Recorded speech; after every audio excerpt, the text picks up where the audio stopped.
So we've had a couple of people now ask basically what we keep for records with our mares when they're foaling. So I just kind of wanted to share with you guys our foaling checklist as well as our mare checklist. So normally we just kind of write these down on a piece of paper, but the piece of paper usually ends up getting folded or crinkled or covered in various fluids. So this year we made some handy dandy little laminated checklists that we can use and reuse.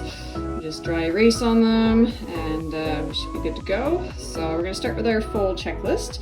So we've got our events here. So event number 1 is foal alert. So that's what time the foal alert goes off. So that's when the mare actively starts stage 2 labor after her water has broken.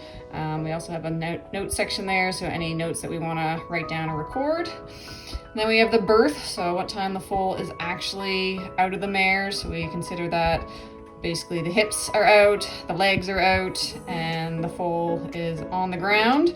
So that's what we consider the birth time. From the birth time, we usually start counting down. We put a counter on for 1 hour, and I'll talk about that briefly here in a moment. We mark down what time the foal is sternal. We want the foal up and on its chest within a few minutes. If not, we will assist it to there and make sure its lungs are clear. Then we want to check their suck reflex. That should come on pretty quick after their sternal. And again, this is a reflection that the foal is presented normally, that it's not a dummy foal. I'll talk about that in another video. Then we record what time they're standing. So if they haven't stood up by the 1 hour mark, so when that 1 hour clock goes off, then we're going to assist them to their feet, because we want to make sure that they're up and standing, that their legs are unfolded, and that they're going to start to look for the milk bar. And then we record what time we dip their navel. Sometimes we'll do this before they're standing. We tend to do it as early as possible. And then we want to record what time they're nursing. So if they're not nursing 1 hour after they're on their feet, or by the 2 hour mark total, then we want to make sure that we're going to force feed the foal some colostrum to ensure that they're going to get that passive transfer for their protection. And then we have what time their meconium was passed. So the meconium is their first manure, and this can be a little difficult for them to pass sometimes. It can be very hard, and they can strain a fair bit to pass it. If we notice they're struggling at all, then we will give them an enema as needed. We do find the colts tend to struggle with this more than the fillies, and that has to do with their anatomy. Some breeders just give every foal an enema just to be done with it, and we're kind of getting to that point that we find that it's just easier to give them the enema, because we find if they're struggling at all to pass the meconium, their mind is totally focused on that and maybe not nursing, and sometimes not even getting to their feet. Some will try to pass the meconium laying down. So if we can just kind of help them out with that and get that out of their system, then it generally allows them to focus on more important things like getting that first milk into their system.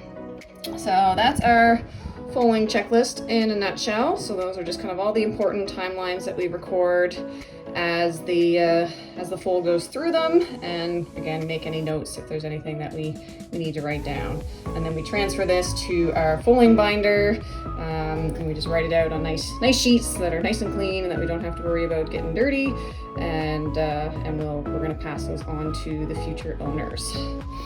And then we have our mare checklist. So these we don't really need to record the times for, we just need to record that they're done. So the first thing is the foal alert removed.